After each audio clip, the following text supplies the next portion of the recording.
नमस्कार, मैं ऋतिक नायक, आप देख रहे हैं SMS न्यूज। आज बात करेंगे झाबुआ जिले और मध्य प्रदेश में आबकारी और राजस्व की।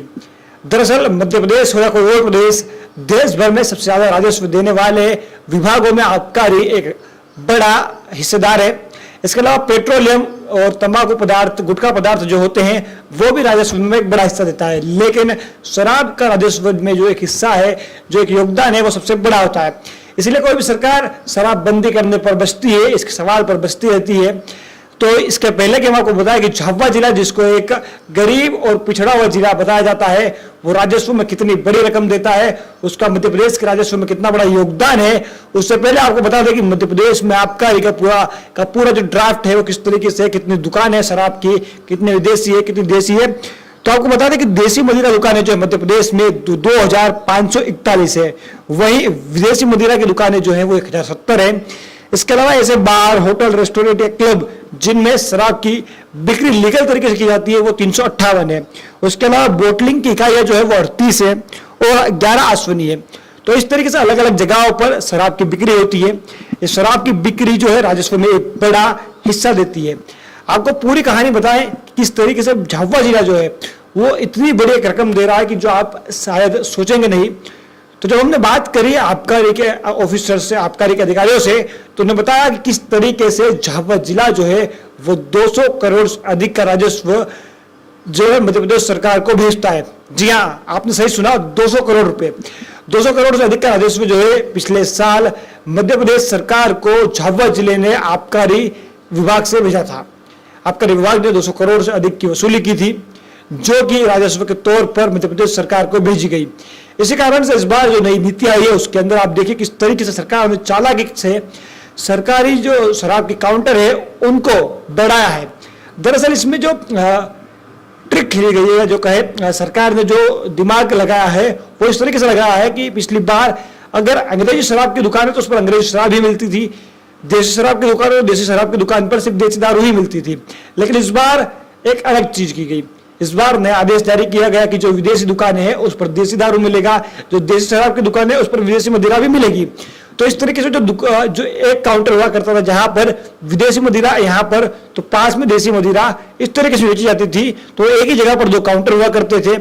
इस तरीके से झाबुआ में अगर आप देखें तो झाबुआ प्रॉपर के अंदर 2 दुकानें हुआ करती थी, लेकिन अब वो बढ़कर 4 हो गई। तो किस तरीके से हुई? वो इस तरीके से हुई कि अब देसी और विदेशी दोनों एक काउंटर पर मिल सकते, तो टोटल 4 काउंटर अलग अलग जगहों पर कर दिए गए, जिससे कि ग्राहकी में असर पड़ेगा, जिसमें बिक्री में असर पड़ेगा।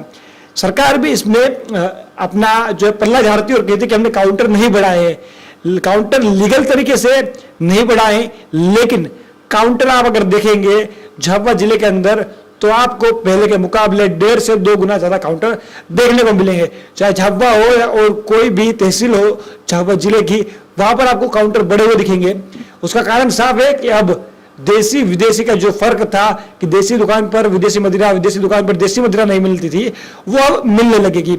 इसके अलावा आपने देखा कि मध्य प्रदेश की राजनीति में लगातार शराबबंदी को लेकर बवाल होता रहा था, लेकिन शिवराज सिंह चौहान ने उज्जैन में एक बात कही थी कि अगर ऐसे बंद होती तो हम कब से कर देते। दरअसल उनका कहना था कि शराबबंदी जो है वो करने से राजस्व बड़ा नुकसान होता है और ऐसे बंद करने से बंद होती तो हम कर देते। कुल मिलाकर वो इससे बचते नजर आए। वो ही नहीं, अगर कोई और मुख्यमंत्री भी होता है तो शराबबंदी से इसी तरीके से बचते नजर आता है। उसका कारण होता है कि राजस्व का एक बड़ा हिस्सा जो होता है वो शराब से आता है, और शराबबंदी होने पर ये एक घाटा हो सकता है। इसके अलावा झाबुआ जिला जो है उसमें शराब की इतनी बिक्री होने का कारण जो है वो आपको बता दें कि गुजरात जो है वहां पर शराबबंदी है और यहाँ से भारी मात्रा में अवैध रूप से गुजरात जो है वो शराब भेजी जाती है। सरकार लाख दावे कर ले, लेकिन जमीनी हकीकत हर किसी को पता है कि कितनी भारी मात्रा में गुजरात में शराब मध्य प्रदेश से बेची जाती है। झाबुआ जिला गुजरात के बॉर्डर पर लगा हुआ है, सटा हुआ इलाका है।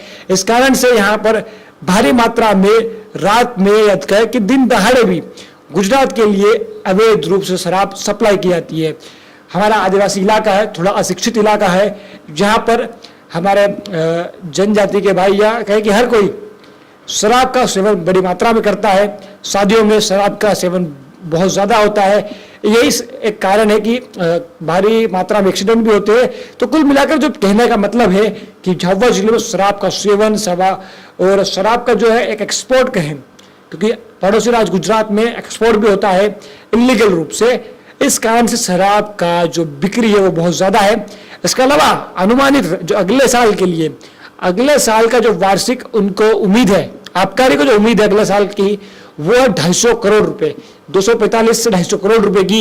यानी कि उनको उम्मीद है कि इस बार 50 करोड़ रुपए अधिक राजस्व जो है यहाँ पर उनको मिलने वाला है। यह बिक्री नहीं, मैं आपको राजस्व बता रहा हूँ, 250 करोड़ की बिक्री नहीं, ये सिर्फ राजस्व है 250 करोड़ का।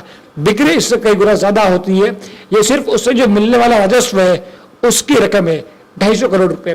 तो इसी कारण से आप देखिए किस तरीके से जो है शराब को एक तरफ तो सरकार कहती है कि हम कम करना चाहते हैं, झाबुआ जैसे आदिवासी इलाकों में कहा जाता है कि हम देसी शराब पर ध्यान देंगे और विदेशी शराब को पीछे करेंगे। लेकिन देशी हो विदेशी हो, सरकार हो या गैर सरकार हो, सभी लोग शराब को इसीलिए बढ़ावा देना चाहते हैं कि सरकार को राजस्व मिलता है, ठेकेदारों को पैसा मिलता है और यह बहुत बड़ा एक राजस्व का बहुत बड़ा एक आय का स्रोत है।